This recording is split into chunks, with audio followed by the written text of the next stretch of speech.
they had those crosswalks, but what do we know about? We don't know anything. Reverse Boy Scout story. Here comes this elderly lady with cane, mind you. Can I help you, boys? She then steps down into the zebra crossing. Everybody stops, and she takes us across the street.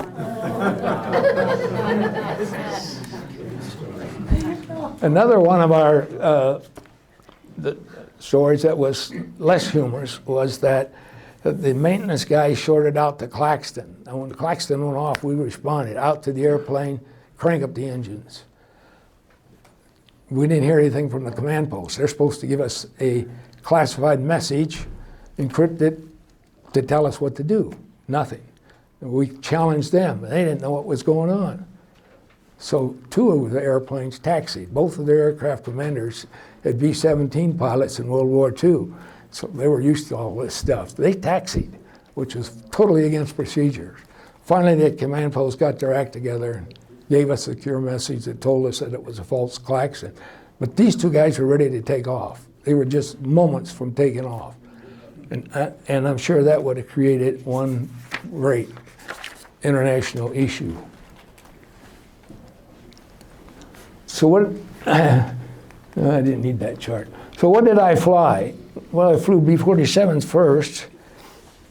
B-47, if you look at the date that the first flight, and think about when World War II ended, and how soon it was before that airplane had its first flight. You may not know, a predecessor of jet, a P-80, which later became an F-80 and used in the Korean War, actually flew 2 missions in World War II into Italy. So we had jets at the end of World War II. Anyway, over 2,000 of these things were built. Initially, they were aerobatic capable. But then after they did a number of maneuvers, the structure began to get weak, and on a few of the airplanes, the tail fell off, so they ceased and desist that. The Air Force, the SAC guys were not happy with the range, so they replaced the aft bomb bay with a fuel tank, and then they added the drop tanks. So that took the design gross weight of the aircraft from 154,000 to 230,000 pounds. So now with a full load to get off the ground, we had to have jet-assisted takeoff. So they tied an ATO rack underneath the belly of the airplane with 30 ATO bottles, each with 1,000 pounds of thrust. You run down the runway, pass decision speed, hit the ATO, and you were instantly airborne. But you're like this. And if you're not good on the controls, that's the end of your flight. You'll stall and that's it. And unfortunately, that happened a number of times on training sorties, to include a good friend of mine while Amy and I were on a honeymoon. So, bad things. And they died. The pilots died. Yeah, when you crash one of those with all that fuel on board, there's nothing left but crispy critters. The B-47 had a unique thing, again, more for the pilots. It had a thing called coffin corner.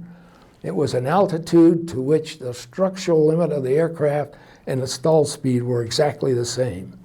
So that was another thing that you wanted to avoid in the process.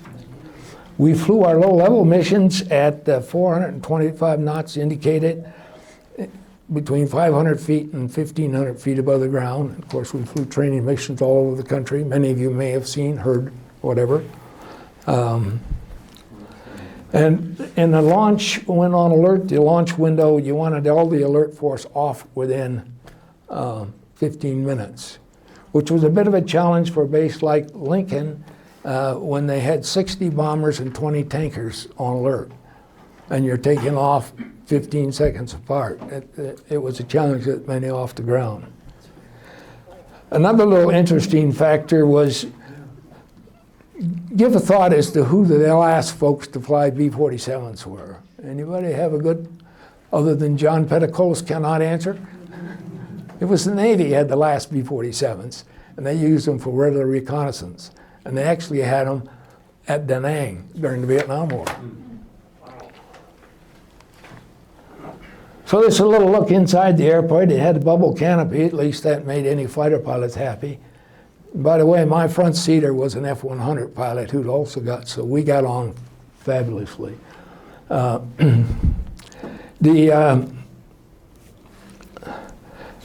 Couple of stories, well, let me just say, this is a crawlway. It's when the navigator sat in the nose, so you had to go down into the crawlway to get there. The pilot station and co-pilot station looked much alike, except for the co-pilot had the electronic warfare equipment as well as the guns.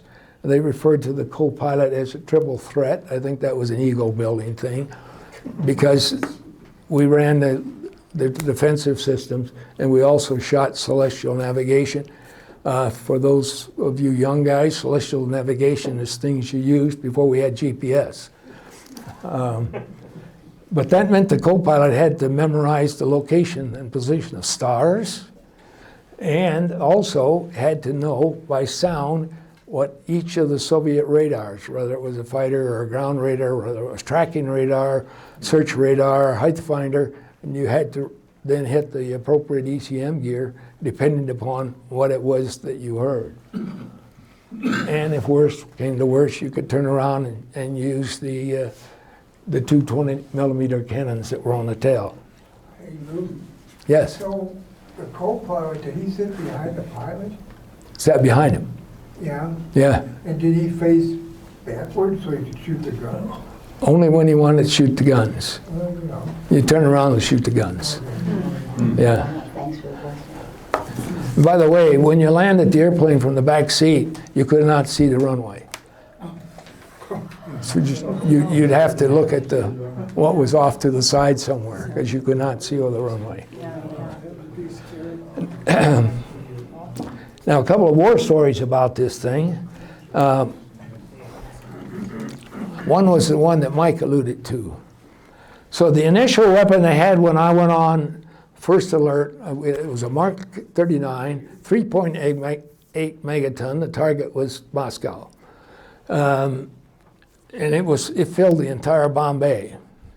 Well, then they upgraded to later bombs of lower order, and they changed to a new system where they'd have a rack and you could clip it into the Bombay, and the rack would hold 4 Mark 28 bombs, which were only 1.1 megaton. It's kind of disappointing to go down and scale like that, and I say that tongue in cheek. At any rate, the procedures that the maintenance guys are supposed to follow when they did this sort of thing is you had to make sure the safety locks were on, you had to make sure the battery is disconnected, you had to make sure no power on the aircraft, and they would clip it in, which they did. But 2 mistakes. They forgot to lock the safety locks, and somebody prior to that had miswired the servo switch. It was wired backwards. So the instant they put power on, 2 Mark 28s fell out and rolled down the ramp. Now, in a small world, if you recall, those of you who were here during the Mayaguez briefing, General Jones was the Chief of Staff of the Air Force when the Mayaguez incident took place. Well, General Jones was Major General Jones, 2nd Air Force Commander, who we reported to when this incident occurred. Now, his station was down in Louisiana, at Barksdale, and his airplane was a C-54 prop job. SAC headquarters is 70 miles down the road. So the vice sync is at the base almost immediately. So we on the alert force got to witness a 3-star chewing out a 2-star, and I mean chewing out a 2-star. As soon as McDonnell's airplane landed, Hunter Harris was up the stairs and chewing him royally, right out in front of the alert barracks for us all to watch that, which we took great pleasure on. Another incident, less humorous, was crossing Atlantic to reflex. We lost pressurization and heat. We didn't have enough fuel to go back to the States. We didn't have enough fuel that we could go to a lower altitude. So here we're up at 35,000 feet, no heat, no pressure. and just regular flight suits on. And I got to tell you, that is cold. And we had a crew chief with us in a fourth man position. He got sick. So you add that whole problem of somebody being sick and the rest of it. Anyhow, we did make it to England. And when we landed, the medics had to come and get the aircraft commander and the crew chief out. Neither one of them were able to get out of their position. The navigator was in fairly good shape because he was in that whole area with all those electric amplifiers that they had down there. And I had unstrapped my seat belt and harness and stood up a few times to stretch so I could also get out. And how many hours did it take you to get there about? Well, it depends on the wind, 12 hours. On another incident, there was one time that a B-47, we had to fly a test hop, and there was Monty McLean was the guy's name. B-47 had water augmentation. Well, the airplane had water augmentation loaded, but it only had a test hop fuel load, so he didn't have to use it for takeoff. So he happily takes off and does the little test hop, and then he comes back, requests a low pass over the field, comes across the field. Just as he gets at the end of the runway, he kicks in the water and does a vertical climb up through the clouds. Well, that created an incident. We had told the Brits that, you know, we've got to have a minimum of 8,000 feet, and it takes forever to get this airplane off the ground, and this turkey goes calling vertical through the clouds. They really needed to know something about that. Well, at any rate, it wasn't career enhancing for Monty McLean. He ended up retiring as an NCO.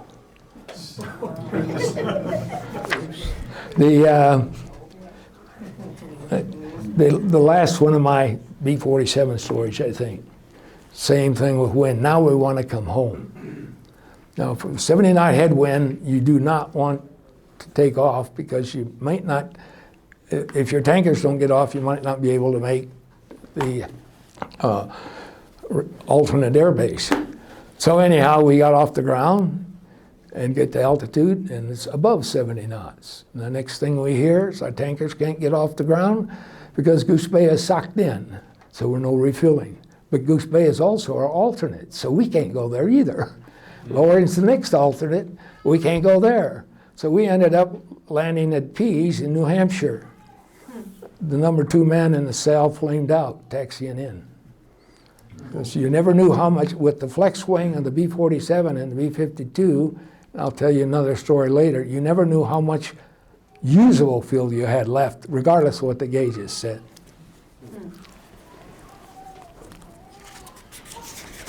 Okay, well, they didn't make me an aircraft commander, so I went to B-52s.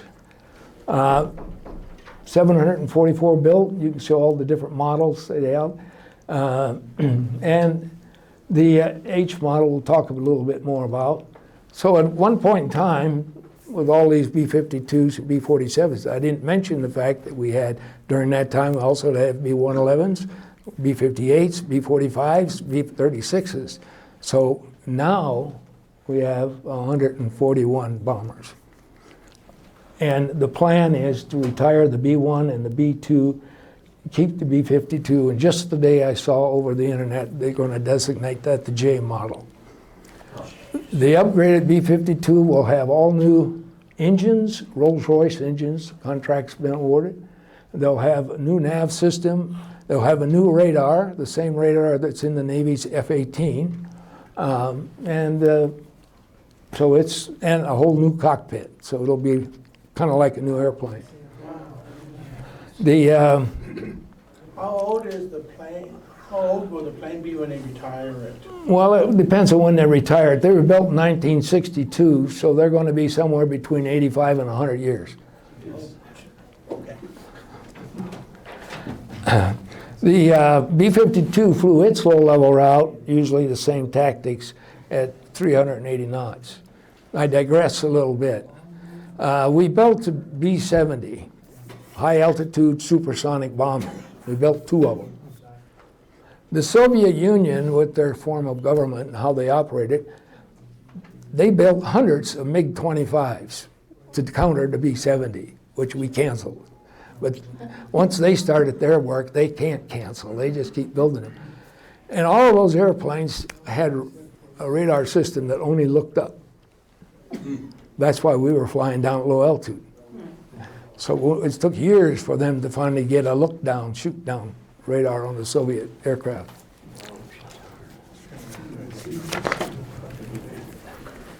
This, oops, I'm sorry. This is what the inside of that's the pilot's compartment. The co-pilot actually became a co-pilot, but also kind of a flight engineer because most of the systems were on the co-pilot side. And then there's the navigator bombardier on the lower deck where they sat and worked together. The defensive team sat right above them. The typical training flight for the B-52 was 8 to 12 hours. I flew all of the B-52 models except for the H, and had just under 4,000 hours in the aircraft. Oh, excuse me, lost my seat.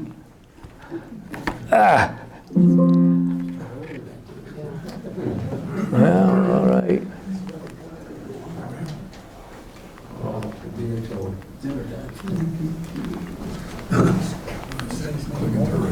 Go to the next.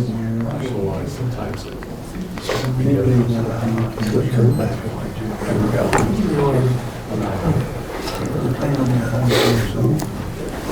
B-52 story.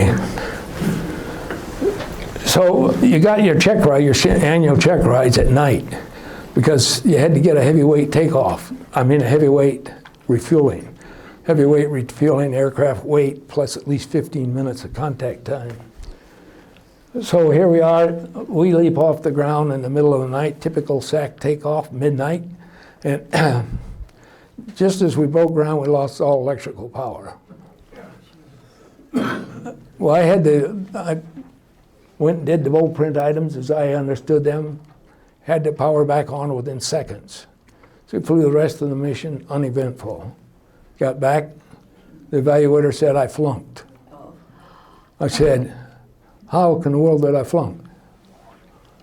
And he said, well, you didn't follow the bold print items. Well, it turned out there was a change to the checklist that came out the day before, which him being Stanival, he had, I didn't see it. But at any rate, I looked at it and I arbitrarily said, that won't work. Well, actually, Chief Stanival said, okay, go down to the simulator and get with the chief of the simulator section and test it. Well, we did. About 10 or 12 times, and it didn't work. So we sent a message to SAC headquarters, and SAC headquarters said that, came out the next day with emergency change and said, go back to the old checklist. This one doesn't work. My grade went up to passing. 2 weeks later, I went on to Chief Stanival's crew as his co-pilot. And a few months after that, we get off and we leap off on a night flight on one of these things. He said, you want to fly in the left seat? I said, yes, sir, I'll fly in the left seat. And he said, and then got the tanker, you wanted to refuel? I said, yes, sir, I'll refuel. So we do that, come back, load. He comes, we land, he says, oh, Lew, you passed your aircraft commander's checkout. I said, oh, that's great. But he wasn't planning on losing me. My squadron commander said, Lew, I need you on the crew. So, well, just like that, I was now a crew commander. My crew, field grade officers and old surly sergeant. My co-pilot was a major. My radar operator was a lieutenant colonel. I'm a brand new captain, for crying out loud. But at any rate, it was a good crew, and the crew chief, on the first flight out, the crew chief brings the forms in for the AC to look at, and he intentionally took them to everybody else on the crew except me. But I think he did that on purpose.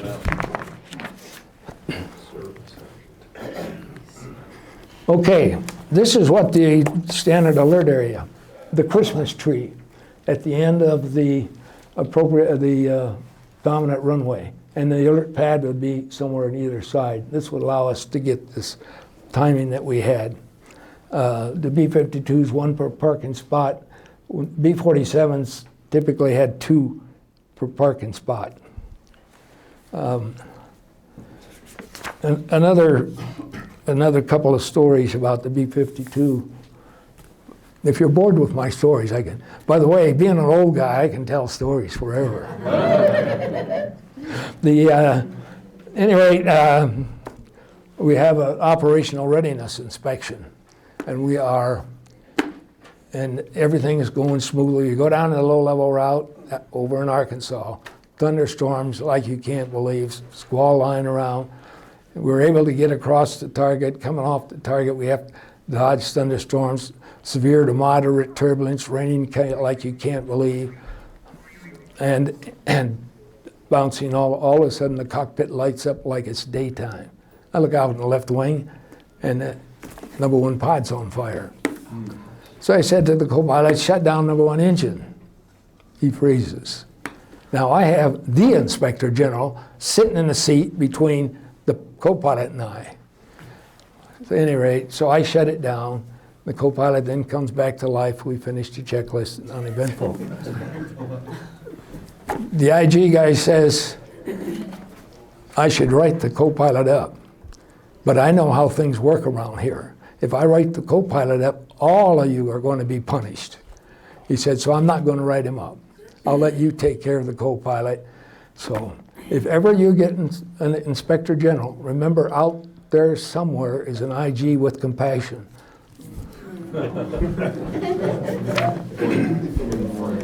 The other little war story is we were doing one of the minimum intervals, 15-second apart takeoff. We were lead. Roswell, New Mexico was hot and high, so it was no-go dry. That meant you couldn't get off the runway if you didn't have water injection for takeoff.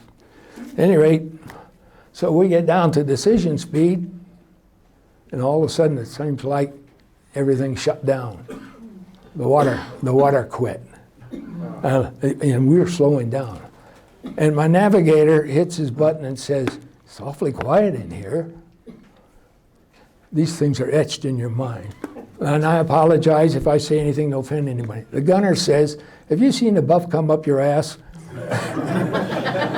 Because he was only 15 seconds behind. Well, we got off the ground, barely off the ground, over the overrun, just cleared the fence. And just as we're clearing the fence, number two goes by on our right wing. And I mean, close formation on the right wing. And then just shortly after that, obviously, the number three guy went by. So, but everything was safe and we ended. Just another war story. How am I doing on time? You're fine. All right. All right.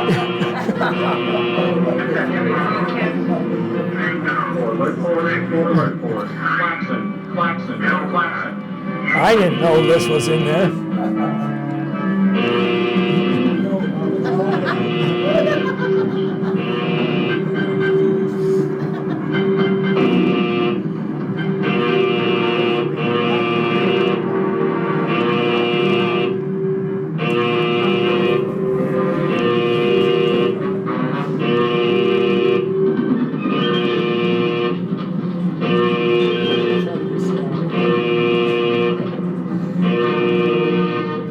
Thank you.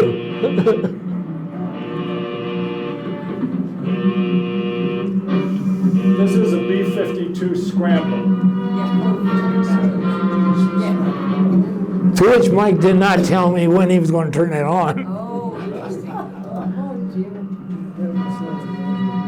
By the way, the B-52s had black powder cartridges in the engines that you would fire to start the engines. Hey, Lew, you know Jimmy Stewart. Pardon? You know Jimmy Stewart. I didn't know him, but I saw all of his movies. That was General Myers. Now we can't hear it. You need more? Yeah. Is somebody here? Is this the one he used? Yeah. I think he took the one he had. Yeah, I think he took And it. it's snowballing. Where'd Mike go? I can see if there's a manual. Hey, Mike, can you turn it up a little bit?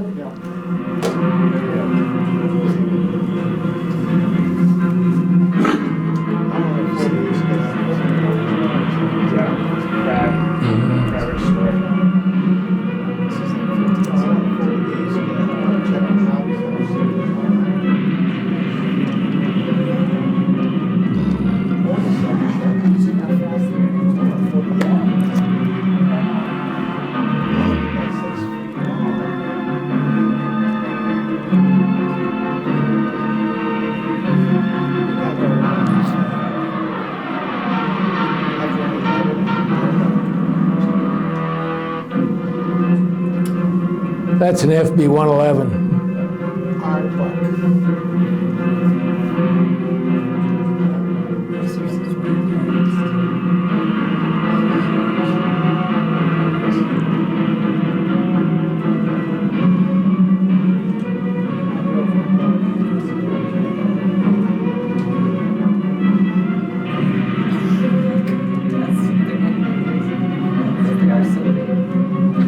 Hey, Lou, Yeah. my girlfriend thought the B-52 was named after the rock group. I had to sit and bang my head against a pedestal. Well, actually, I think the rock group came a little later than the I think so airplane too. did. I think so too. So did she. By the way, I don't let her live it down. That's all right. We had a tour group in here where one of the young men asked me if the Vietnam or World War II came first.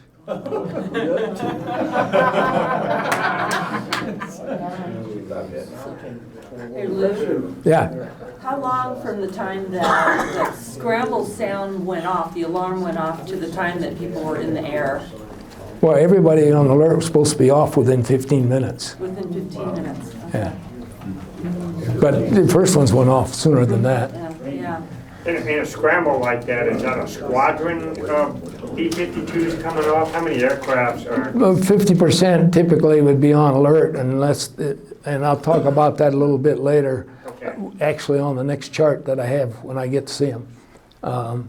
But normal alert posture is 50% on alert, 50% of the aircraft on alert. And then if increased DEFCONs, defense conditions, we would go up to everybody's on alert. There's a B-52 at the north gate of the academy. Did you ever fly that airplane? Yes, I came out of my squadron, and yes, indeed, I flew it, both in the country and in Southeast Asia. That's how you know you're old, when your airplanes are on pedestals and you're in a museum.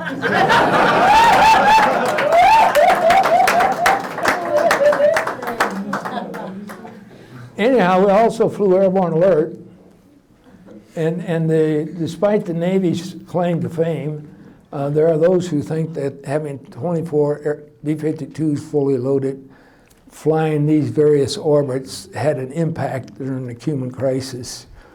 Anyway, we at Walker, where I was stationed, you had alert launch windows for these things.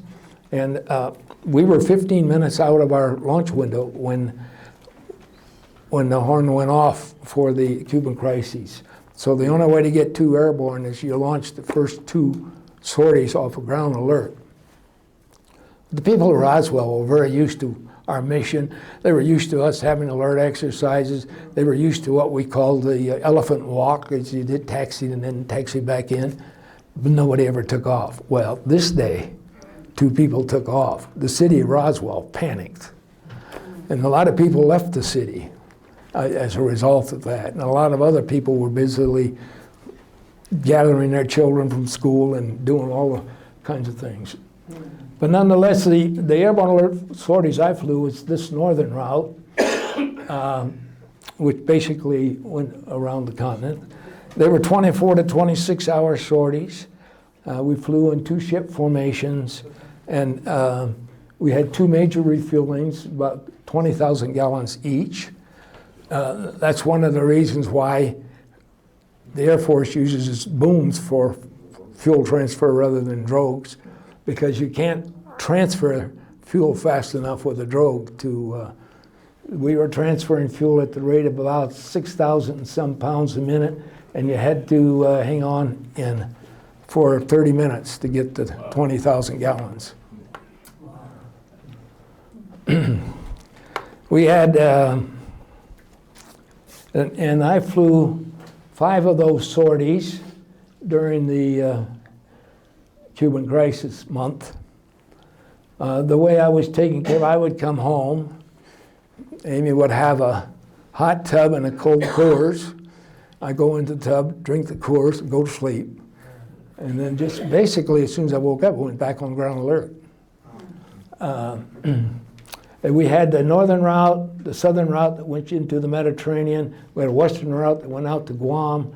And then there was also a route that was periodically flown in orbit over Greenland to watch the BMU station to know that it was in good shape. And there were some incidents on those. One incident in particular, which got some press, and again some Navy help. The bomber ran into the tanker right off the coast of Spain, and its weapons went down into the Mediterranean. I think a couple of them landed on the shore. And the Navy found them. They had to go down with their deep sea diving equipment to get it. Another one I know of went down in the Carolinas, and I think one of those nukes is still in the swamp. So I hear. The one I'm most familiar with, it was a fellow named Ray Clay. He was flying the western route, and they lost pressurization, so he descended to a lower altitude and called for a tanker. Again, you get decision-making process.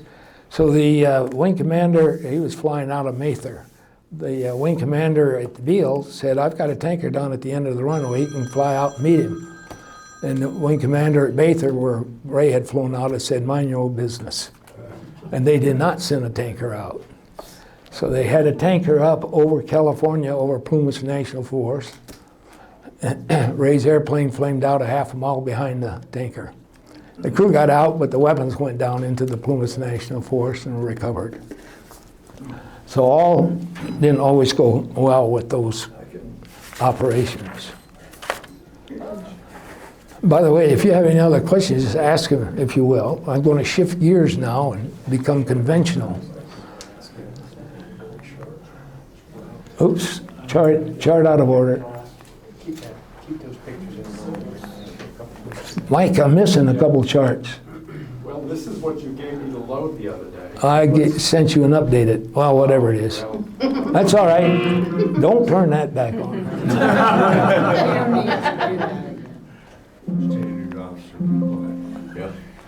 Let me get to the end one. At any rate, I can talk about it, and I don't really need a chart. Keep going. Yeah. Yeah, I guess you just. What's the weight differential between a 47 and a 52? How much more does a 52 weigh? The last 2 models of the B-52 weighed 488,000 pounds. B-47 was 230,000. The earlier models of the B-52 weighed 450,000 pounds. And the difference is they took the bladders out of the wing and they were wet wings for the last 2 models. And that comes up in this little conversation. So we also went into conventional operations in Southeast Asia. I was a mission director over at Utapao, Thailand. There was also B-52 stationed at Andersen Air Force Base in Guam and Okinawa at Kadena Air Force Base. At Utapao, we launched 4 flights of 6 B-52s each per day, every day of the year. The internal load that we carry, the D model, which I had a picture of the D model, they had modified the bomb bay, and it could hold 84 500-pound bombs, and then 24 750 or 500 pounds under the wings, for a total of 108 bombs. And we typically flew in 3-ship flights. Early on, that's why I wish I had the chart. Early on, our unit, the fling down at Walker, they shut down and shut the airplanes. We had trained for conventional warfare. We had trained for formation fly. What happens when the war starts in Vietnam? They send people who never had trained. So first flight of missions over into Vietnam, 2 of the airplane run into each other and crashed on the first mission. So then they changed the tactics and they went into what they call cell, and then aircraft would fly. Each aircraft was sitting 2 miles behind, about 500 foot offset. And that's the way they flew. So you had 3 and then 3 more. And where that makes a difference is when you get into the linebacker operation. The typical flights out of Utapao, where I was at, was 2 hours and 50 minutes. And quite frankly, if it was into South Vietnam, that was far easier than training missions were. It's like being on holiday, you know, you're off the Gulf of Siam and you're flying once a day, and just really nice. Typically, they flew around the south end of Cambodia and came in from the east. There were a couple of occasions where they were different than that. One occasion was one of the moratoriums on bombing North Vietnam. The North Vietnamese, as they always did, as they'd done previously. The only time I experienced the SAM was when they fired one over by the DMZ. But nonetheless, they were firing them out of North Vietnam at our airplanes in Laos, both 57 millimeter and 100 millimeter as well as SAMs.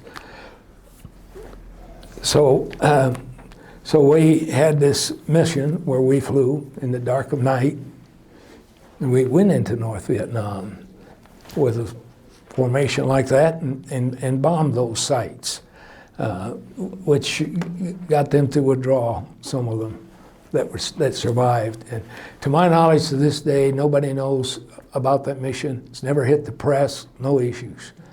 Although we were illegally flying into North Vietnam during one of the times. And of course, things being as they were, I flew as airborne commander. I think General Ho would like to stick me in those kind of missions. Another one of the missions which I was on, direction comes from the Pentagon. Top secret message, eyes only of the wing commander. Well, General Hoban didn't trust his vice commander, nor did he trust his DO. So he had told the command post, if anything comes in from me, call the mission director. Then I happened to be on that night. And when he said, they called down and said, we have a mission, a top secret message. So I went down and read it. I felt kind of nervous about opening the message for the eyes only of the wing commander. But anyhow, I read the message, said, okay, I can take care of that. You better get somebody to get the general. And then, you know, it was top secret. And basically what the message said is, you're going to have targets assigned in South Vietnam. But once you get over South Vietnam, you're going to have different targets, and you're going to cross the Mekong into Cambodia. And you're not to tell anybody. So we couldn't tell anybody. So when a crew briefing, I wasn't even allowed to use my briefing officer. So my ops team, they all planned for the mission in Vietnam. And then the general and myself and the flight crews were the only one in the briefing. And then I told them, briefed them, and then the general kind of echoed it. And that's another time the general says, go home and get your clothes changed, you're flying. And so I was on that first mission into Cambodia. And then subsequent to that, there was a number of other Air Force missions as well as Navy. And I think even the Brown Navy came up the Mekong further, and the Army came across. Nobody heard anything about this. This is in '69, March of '69. Well, I think it was '73, the word gets to the press. But I want to go back. Bear in mind, the direction came from the Pentagon. The decision was made by Nixon out of the White House. This is kind of the way some of the things were done. So I'm now at SAC headquarters. I'm in the requirements branch on new computer requirements. But the force status, who's supposed to have somebody who knew everything, supposed to be up on the balcony every Saturday in case the generals have any questions. But I pulled that duty periodically because they only had 2 officers down force status. So I get in 6 o'clock in the morning. The NCOs brief me on what's going on. I go up to the balcony. I have my book with all the answers, and I'm almost done. And at any rate, that's one of the news hits.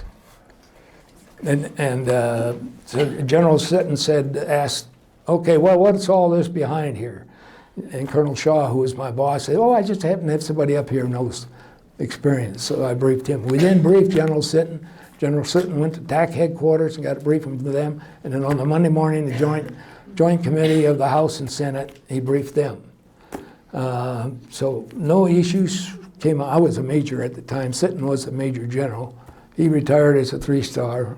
I retired at a reasonable rank, so I guess there was nothing. So at any rate, now I'm up to this chart, last but not least, 30 seconds. Strategic Command was deactivated after the Cold War. They didn't feel they really needed them, so in 2002 it was deactivated. Bombers were assigned to the Air Combat Command, missiles were assigned to Space Command, tankers were assigned to Air Mobility Command and to the 2 theater commands. Well, fighter pilots don't give a rat's about nukes and bombers, and space guys don't care about missiles that just go up and come down. So the nuclear business got in real bad shape. Mistakes were made, morale was low, and finally decided, maybe we better do something about it. So they organized Air Force Global Strike Command, and they brought the bombers and the ground-based missiles back under Global Strike Command. The rest of the Strategic Command mission was taken over by, the SAC mission was taken over by the Strategic Command, which now rotated commanders between the Air Force and the Navy. And actually, for any Marines we have around here, actually there was a Marine 4-star that commanded the Strategic Command at one point in time.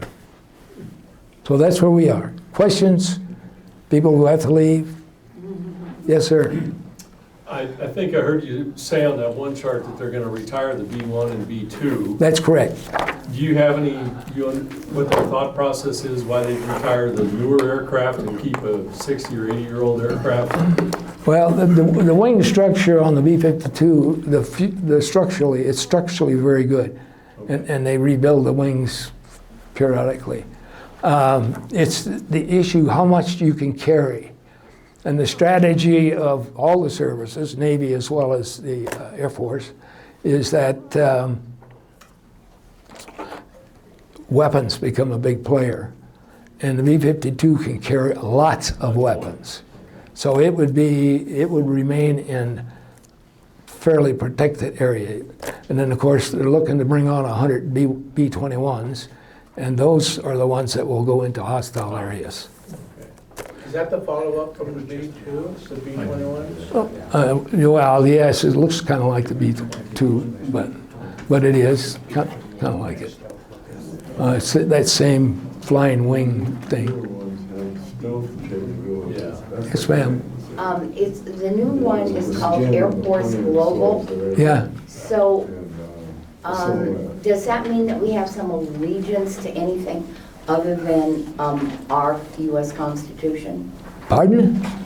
I'm just saying that the new one, is the newest one Air Force Global? Yes. So it's still, it's not participating in like the World Economic Forum or the allegiance to some entity outside our country. Oh, heavens no. Okay, I know. It's the when you see global, I wonder. It's the Air Force component of the Strategic Command. The Navy component of the Strategic Command are a couple of their submarine fleets, whatever those commands are, Sink Plaque Fleet and Sink Lent Fleet, I guess. Yes, sir. How would a B-52 compare in size to a B-36? B-36 was bigger, not heavier. Okay. Not heavier, but bigger. Yes. How did you know when to drop the bombs? Was it radar set or? Yeah, well, basically, the radar navigator, based on target, would find it, and then he would do the bomb dropping. In Southeast Asia, many times, we were directed by ground control radars, and they would tell us when to drop. But would it be an automatic thing, or did someone have to push a button on? Push a button. Did they have any visual or just the navigator, just the coordinates? Could they see and change their mind? Radar pictures of the ground. So you could Yeah. potentially change your mind? Oh, yeah. Okay. Yeah. As a matter of fact, later on in the nuclear arrangement, after we got lots of missiles, the bombers were more cleanup than primary. And so you'd actually fly around the Soviet Union and kill something that wasn't dead. Yes? How many nukes will the new B-21s being built now, how many nukes will they carry versus how many the B-52 bombers? I can't answer that question because the weapons have changed and there's so many smaller weapons now. I don't know, the services joined up, and so most of the weapons now you can either carry them on fighters, you can carry them on bombers, but they're in varying sizes. So the number, I don't know, but the bomb load, weight-wise, is less than what the B-52 carries. How many B-52, how many nukes were usually on the B-52 bomber? Well, when I was flying them, there were 10. 10? Yeah, 8 in the bomb bay and 2 in the missiles. Dan's right there. Yeah. During linebacker, I was on a destroyer off the coast, and 52s would come in, we could hear the rumbling. How many planes were in formation, and how wide and how long when they all dropped their bombs? What was the devastation? You can sneak out if you want. I was going to talk about that, and I didn't. This business of flying in sail 2 miles behind, well, that's how they went in the first 3 days. That's when they lost, I think, 14 of the 15 B-52s they lost. It was a dumb tactic. It wasn't a tactic.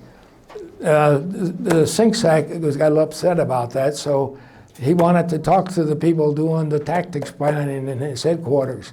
He went down to the Iron Bomb organization and found out there wasn't a single person in that organization who'd flown B-52s in Southeast Asia. So then he went to look for people who did, and he found them in logistics, he found them in personnel, he found them in data processing, anywhere except there. So he called them together and they said, you got to change the tactics, these are dumb tactics. So on the fourth night, the tactics were different.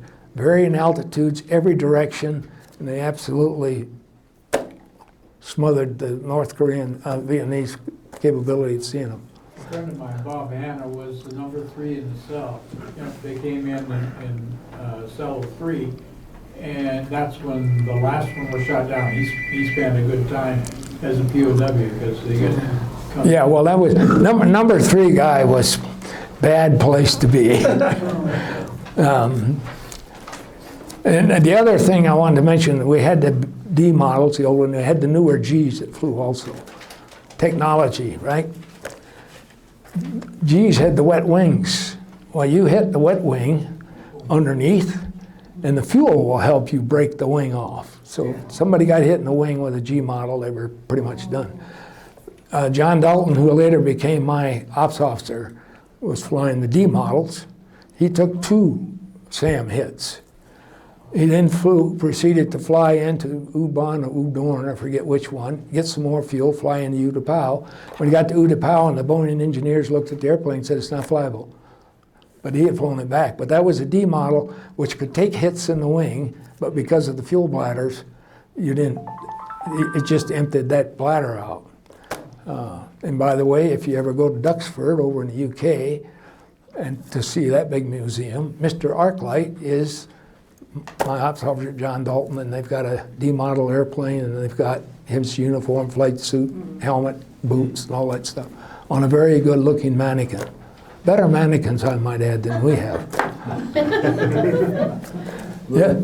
I had a neighbor, and he was retired from the Air Force because he was pilot in the B-47, and there was too much exposure. The canopy wasn't protecting him from radiation or something. You ever hear of that? No. I don't know what. That's the story I got, but. I don't know where, unless he's getting radiation from the sun, but I got around 1,000 hours in that aircraft. I never knew that. Yes? On your missions to the north, if one of the other planes was shot down, would you hear something from the other pilots saying we're hit or something that would let you know? Yeah, but bear in mind I was at SAC headquarters during linebacker, so I was safely ensconced under the ground.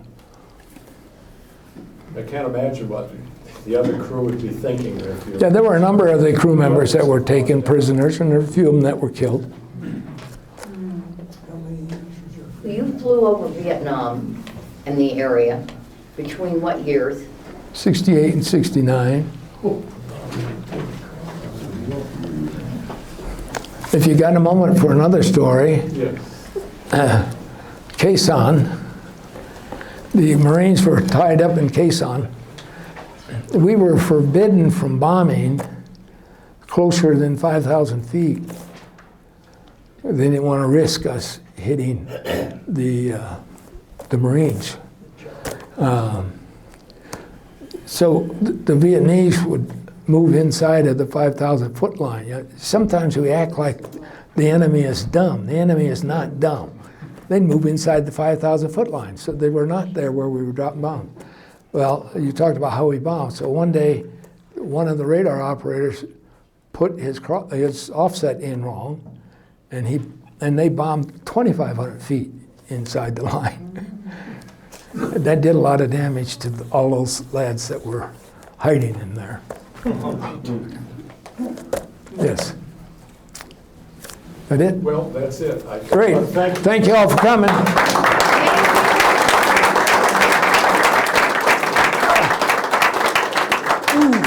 The pizzas are now outside.